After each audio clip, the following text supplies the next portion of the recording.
tey nag bërëb bi ñu jëm soriwuñ ndax mi ngi bokk ci arrondissement bu Almadies mu nekk nag bërëb boo xam ne am na taarix parce que am na village traditionnel de même que benn île boo xam ne moom gox bi sax mook île bi ñoo bokk tur duma ci sori dañ ciy ànd ak sunu ay reporter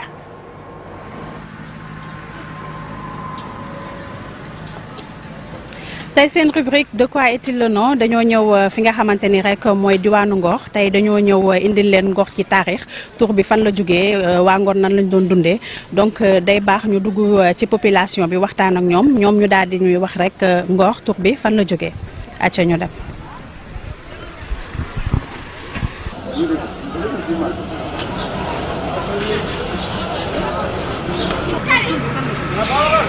Ngor tur bi comme ñun niñ ko xamee quoi day mel ni benn bloc la woon quoi maami benn idéologie lañ amoon benn comportement da maanaam dañu daan jàppalante seen biir am yërmande seen biir mag ñi yërëm xale yi ndaw ñi tamit jox cër mag ñi.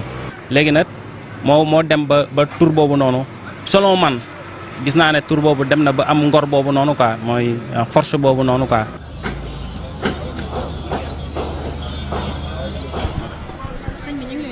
waaw maa ngi leen di fay Ousmane Sow waaw fii laa dëkk waaw Ngor moom dëkk bu yàgg la depuis suñuy maam ba léegi daanaka ñun fii lañ juddoo fii lañ yaroo mais suñ maam yi niñ fi nekk woon mooy bëgg lu baax fonk dëkk bi ku ñëw ñu dalal la xam nga te di la teg ci yoon bu baax aussi waaw Ngor moom tur bi moom daanaka ñun moom xam nga dafa weesu suñ juddu donc xam nga boo dëkkee ak ay mag moom boo leen laajee sûrement dinañ la wax ni mu tudd mais ñun moom jotu ñoo gëstu lool daal parce que ay ndaw lañ yàgg ñoo juddu mais incha allah rabi nañ ko gëstu ba xam Ngor ni mu tudd ok merci beaucoup. ginnaaw bi ñu laajee population bi ba pare nag dañuy dem seeti ki nga xamante ni mooy Abdou Khadre Gaye daal di nekk historien di gëstu ak di bind rek ci Ndakaaru moom mu daal ñuy wax Ngor tur bi fan la jógee ndax lu nekk rek xam taarix ba day baax. mag ñi nag ba tubaab bi ne Gorée mu jógee ci gut red ñoom ñu africaniser tur bi daan na kay Gorée baax na ndax gor. su saxee gore nga ñu ne doon gor yomb na da ngay juddu doon gor mu ne moo tax ñu ne dem gor yomb na soo sawaree sax te feebaroo mën nga dem ak say tànk wante goree jafe ndax foog nga dugg gaal te soo mënul fay lab ñu ne kon ngor yomb na parce que deret la wante gore mooy problème bi noonu la mag ñi def. moo tax ngor ak gore. am nañu boo seetee corrélation. tout à fait noonu la ko mag ñi doon waxee ñu ne dem ngor yomb na gore moo jafe dem ngor yomb na dem gore moo jafe noonu la mag ñi doon jàngalee ci turu dëkk yi sax dañ ciy jàngale ay jikko. bu ñu jógee ci loolu nag ñu ngi fii rek Kër Jaraaf mi ngi nii suñu ginnaaw ñu fas yéenee dem waxtaan ak moom mu gën leen rek indil ay leeral ci Ngor tur bi fan la jógee. maa ngi tudd Jaraaf El Hadj Babou Samb di grand jaraaf du village de Ngor di en même temps chef du village. waaw bon am na ñuy wax ne dafa am ñu jóge woon ay Jolof ak yooyu ñëw fekk fi suñuy maam bu ñu leen laajee lu ñuy def ñu ne dañuy gor alors ñu bari na nañ daal foofu la jóge bon beneen bi aussi am na jamono famille ndey am ñu bari daw ñëw fii. bi suñu ñëwee ñu teeru leen defal leen lu ñu bëgg mel ko ñu dem ñu ne ñi de dañoo gore waaw am na ñaari version yooyu daal ñu ngi koy wax.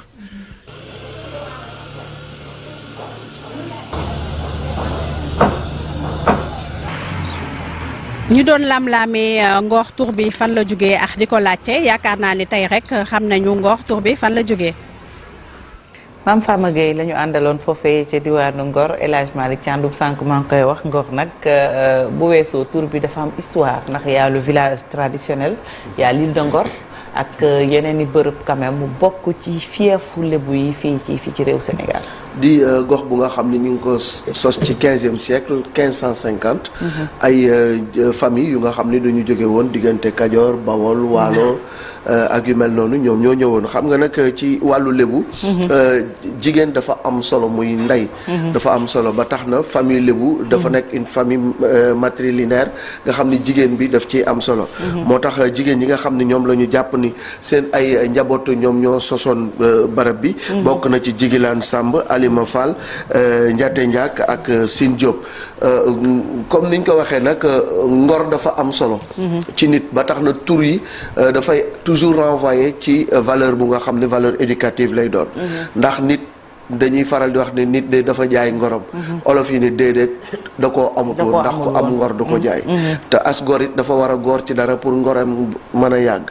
donc gor dafa am solo. gore dafa am solo. mu nekk diwaan bu nga xam ne lébu yi macha allah. ku leen xam-xam ci solidarité xam ci gore xam ci liggéey. mu nekk i tamit diwaan bu am taarix. am i tamit ci wàllu koom-koom lu mu représenté surtout sur le plan touristique.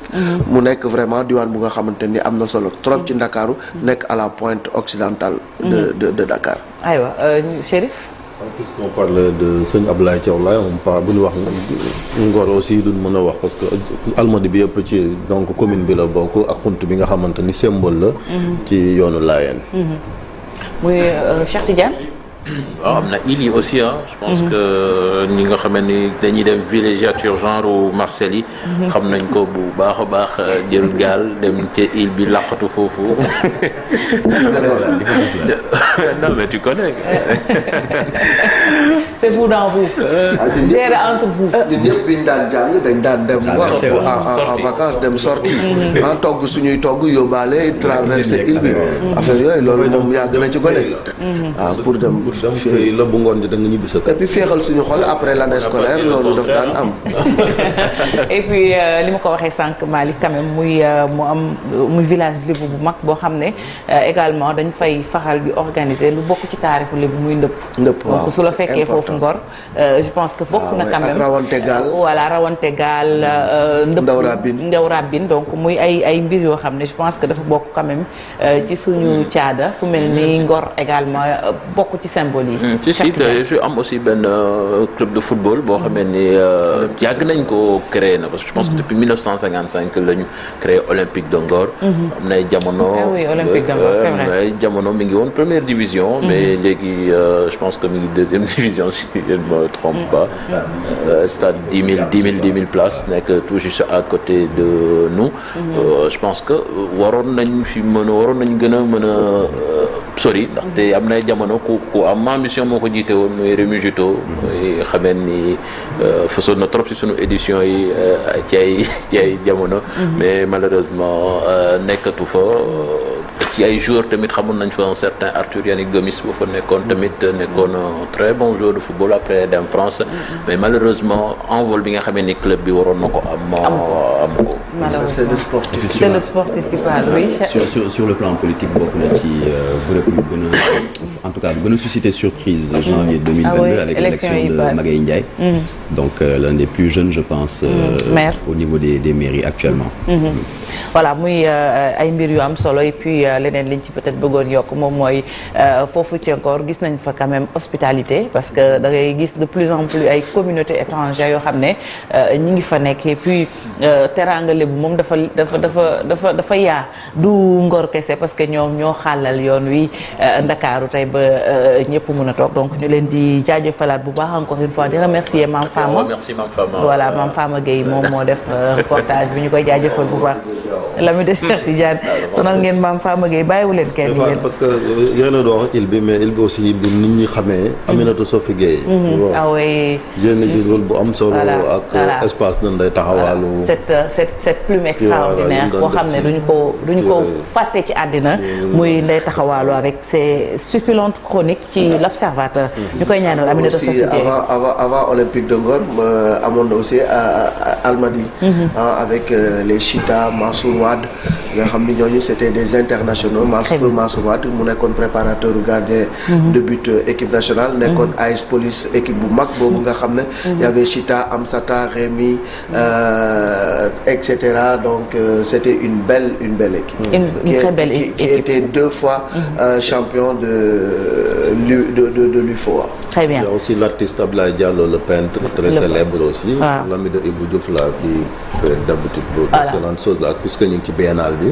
moom mi ngi ca île ba. mi ngi ci île de Ngor et puis ñuy ñaamalaat encore une fois Aminata Sophie Dieye la très belle plume qu'elle repose en paix. 7h40 jot na pile ma fàttali rapidement ni sunu invité Dame Diop la ministre de l'emploi ak formation professionnelle et puis Charles sera avec nous dans la deuxième partie.